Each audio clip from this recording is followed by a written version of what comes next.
Engineer Alcantara. Sabi niya wala siyang project doon. Yung hiningi niya hindi na-approve. Pero how come na meron kayong binigay na SOP sa kanya? Kung SOP man tawag noon, bakit ka nagbigay doon na wala man siyang project na na-approve na ni-request niya sa inyo?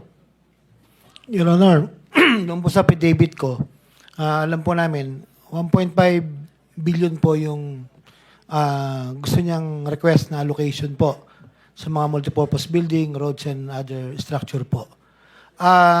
Yung allocation po talaga at that time, tulad po na sinabi ko na nakaraang hearing, 600 lang po. Kami pa yung lumapit ni boss kay Sec kung paano po mapagbibigyan sana si Senator Joel at 1.5. Ang allocation na lang pong natitira ay parang 600 po.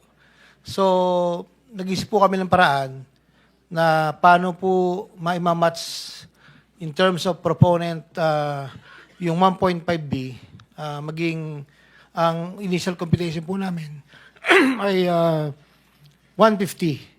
So, nag-submit po ako ng 600 worth ng flood control at 25%.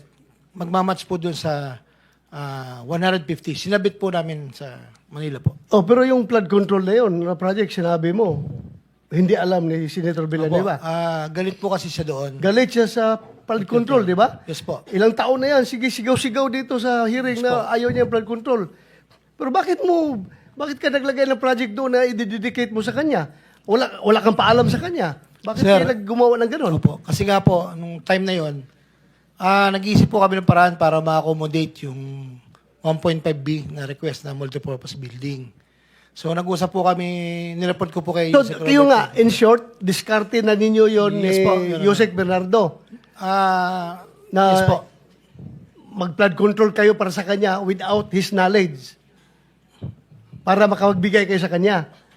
Yes po, So, Your Honor. yung binigay nyo na pera, hiningi ba niya yon sa inyo? Hindi po, Your Honor. Hindi niya hiningi ang pera na dineliver mo. Ako po ang gumawa ng paraan para masatisfy lang po yung request na 1.5B. So, makonsider mo ba yung pera na yon na SOP yon Ang sabi ko para po, kay Senator Villanueva?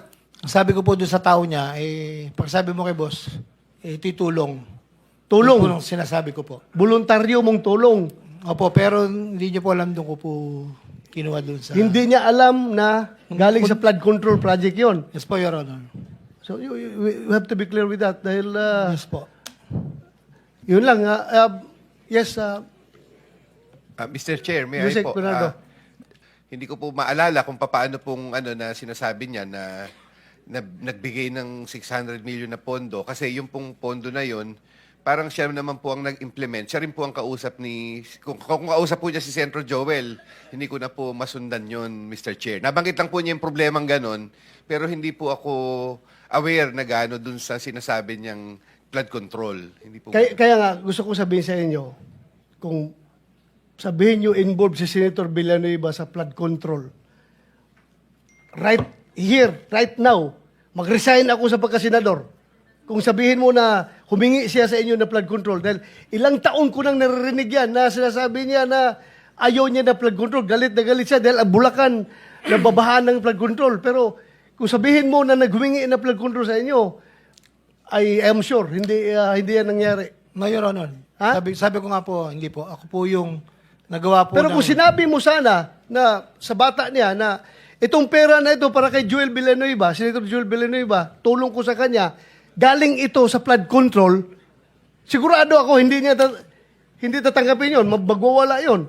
I agree, Your Honor. Kaya hindi ko po sinabi. Hindi ako didipisahan yung kasamahan ko, ha? I agree, Just Your Honor. to be honest with you, alam ko yan, galit na galit siya sa flood control si Joel Villanueva. Ilang budget hearing niya dito, siyang pinakamaingay na nag-criticize sa DPWH dahil sa flood control. Pero kung sinabi sana ninyo na yung tulong mo na binigay mo, galing sa flood control, baka sasakalin ka pa noon. I agree, Your Honor. Thank you po. Yun lang, Mr. Chair. Good day po sa lahat. Si Fiscal EJ po ito. Senator Ronald Bato de la Rosa just made headlines again. Pero this time, instead of defending fellow Senator Joel Villanueva, marami ang nagsasabi na his attempt to lawyer for Villanueva may have actually backfired. Let's break it down. So what really happened? Base doon sa nakita natin sa video, ito ang mga key points. Una, hindi humingi si Villanueva ng flood control funds at allegedly hindi niya alam na may allocation para doon. Pangalawa, Alcantara allocated 600 million for flood control instead of the 1.5 billion na hiningi ni Villanueva para sa roads at multipurpose buildings. Pangatlo, from that 600 million, kumupit si Alcantara ng 150 million at ibinigay kay Villanueva through an intermediary. At sinabi niya sa tauhan ni Villanueva na ang pagbibigay niya ng pera ay tulong niya sa senador. At pang-apat, hindi daw alam ni Villanueva na galing sa flood control ang pera. Sounds like good news for Villanueva, right? Well, not exactly. At nag-dare pa si Bato. Sabi niya, mag-resign ako sa pagkasenador kung sabihin mo na humingi siya sa inyo ng flood control. At dagdag pa niya, si Villanueva ay galit na galit daw sa flood control projects at siguradong hindi tatanggapin ang pera kung alam niyang galing ito sa flood control. On the surface, it would seem that Senator Bato was effective in protecting Senator Villanueva. Pero here's the twist. Number one, by repeating Alcantara's admission, kinumpirma ni Bato na Villanueva actually received 150 million. At kahit hindi niya hiningi, lumalabas na may financial transaction talaga na nangyari. Number two, even if Villanueva didn't know the money came from flood control, 150 million pesos is a huge amount. Kung totoong inosente talaga si Senator Villanueva, dapat nagkaroon na siya ng suspicion. Legally, pwede itong i-construe bilang indirect bribery under Article 211 of the Revised Penal Code, which punishes any public officer na tumatanggap ng regalo dahil sa kanyang opisina. Number 3, ignorance is not a defense. A reasonable person would always ask, bakit ganon karami ang binigay sa'yo? Ito ang tinatawag na red flag awareness. At number 4, this is the kicker. Wala pang ebidensya na naibalik ang pera. If Senator Villanueva kept the money or kapag tumistigo yung tauhan na binigyan ni Alcantara ng pera, lumalakas ang inference na he benefited from government funds. Unfortunately, what was meant to defend Villanueva ay pwede na ngayong gamitin laban sa kanya. Minsan kasi kung hindi ka nag-iisip ng mabuti at hindi careful sa pagtatanong, you instead end up sharpening the case against the person you are defending. So yan lang po ang nais kong ibahagi today and see you in my next video. Maraming salamat po.